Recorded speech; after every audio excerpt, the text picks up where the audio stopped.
नमस्कार दोस्तों, सिंहासन बत्ती सी ये पांचवी कथा है लीलावती विक्रमादित्य की दानवीरता।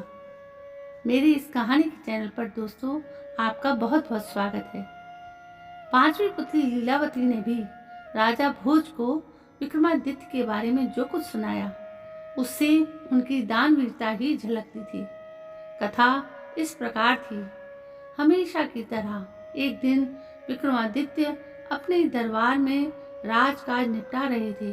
तभी एक ब्राह्मण दरबार में आकर उनसे मिला। उसने उन्हें बताया कि उनके राज्य की जनता खुशहाल हो जाएगी और उनकी भी कीर्ति चारों तरफ फैल जाएगी अगर वे तुला लग्न में अपने लिए कोई महल बनवाएं।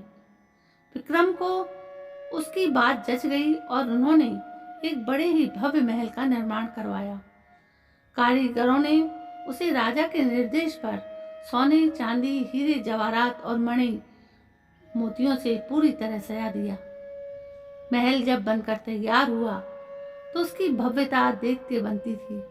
विक्रम अपने सगे संबंधियों तथा नौकर चाकरों के साथ उसे देखने गए।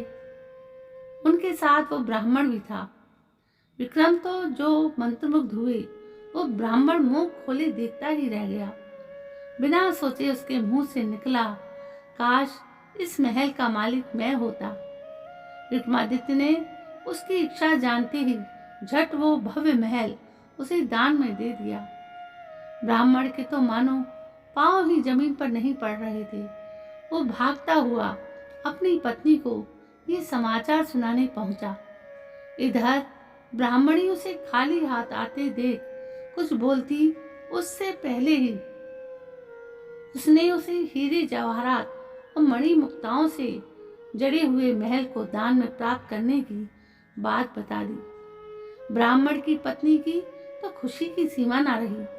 उसे एक बार ही लगा मानो उसका पति पागल हो गया और यूं ही अनाप शनाप बक रहा हो, मगर उसके बार बार कहने पर वो उसके साथ महल देखने के लिए चलने को तैयार हो गई।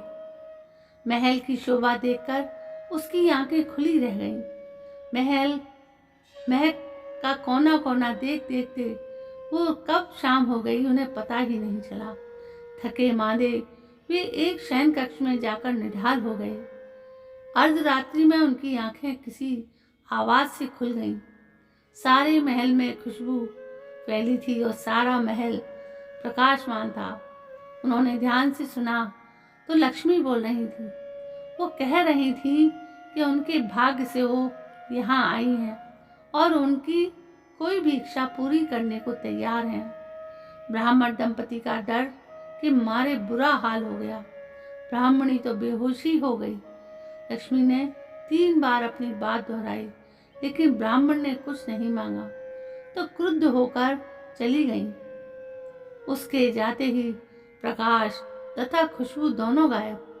काफी देर बाद ब्राह्मणी को होश आया तो उसने कहा, ये महल तो जरूर भुतहा है, इसलिए दान में मिला। इससे अच्छा तो हमारा टूटा फूटा घर है जहाँ चैन की नींद सो तो सकते हैं। ब्राह्मण को पत्नी की बात जच गई। सहमे सहमे बाकी रात काट कर तड़के ही उन्होंने अपना सामान समेटा और पुरानी कुटिया को लौट आए। ब्राह्मण अपने घर से सीधा राजभवन आया और विक्रमादित्य से अनुरोध करने लगा कि वे अपना महल वापस ले लें, पर दान दी गई वस्तु को वे कैसे ग्रहण कर लेते। काफी सोचने के बाद उन्होंने महल का उचित मूल्य लगाकर उसे खरीद लिया। ब्राह्मण खुशी खुशी अपने घर लौट गया। ब्राह्मण से महल खरीदने के बाद राजा विक्रमादित्य उसमें आकर रहने लगे। वहीं अब दरबार भी लगता था। एक दिन वे सोए हुए थे तो लक्ष्मी फिर आई।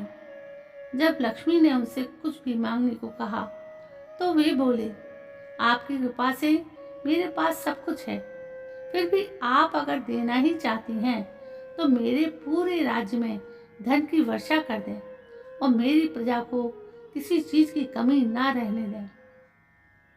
सुबह उठकर उन्हें पता चला कि सारे राज्य में धन वर्षा हुई है और लोग वर्षा वाला धन राजा को सौंप देना चाहते हैं। विक्रमादित्य ने आदेश किया कि कोई भी किसी अन्य के हिस्से का धन नहीं समेटेगा और अपने हिस्से का धन अपनी संपत्ति मानेगा। जनता राजा विक्रमादित्य की जय जयकार करने लगी। तो दोस्तों, ये थी सिंहासन बत्तीसी की 5वीं पुतली की कहानी जो मैंने आपको सुनाई। दोस्तों, कहानी आपको कैसी लगी? यदि कहानी पसंद आई हो तो प्लीज़ मेरे इस कहानी के बारे में कुछ कमेंट जरूर करें, सब्सक्राइब जरूर करें, लाइक करें, शेयर करें, कमेंट करें। कल मैं फिर हाजिर होती हूँ एक नई कहानी के साथ। तब तक के लिए जय हिंद, वंदे मातरम।